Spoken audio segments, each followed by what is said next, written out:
Hi, my name is Harsh and I'm the co-founder of the camping company. Hi everyone, this is Hina, and in today's show we are going to talk about what is an overlanding trip, what are the advantages of it, and where can we do it in India.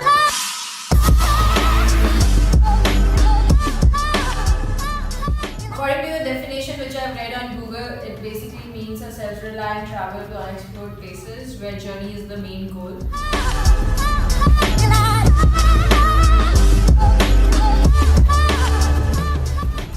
So because we are the co-founders of an overlanding expedition company, we're gonna give you like a little bit more details about it. Yeah, so overlanding basically is a self-reliant vehicle, which means you get all the camping gears, all the equipments with the vehicle, and you also get to go into undiscovered places where journey is the main goal. So what we mean is every night you pitch a tent at a different campsite.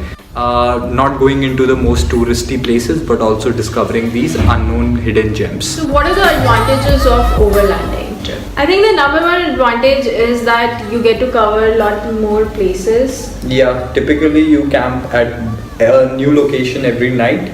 And also you interact with a lot of local folks. I think there are also a lot more activities that you get to do when you travel this way.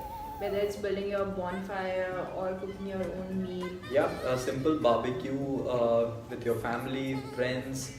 I like the conversations part of it, wherein you reach to a campsite, you build your bonfire, get your food, and how everyone is gathered around the bonfire and talking about random things and some deep things also. I have had some very deep and meaningful conversations around that bonfire nights.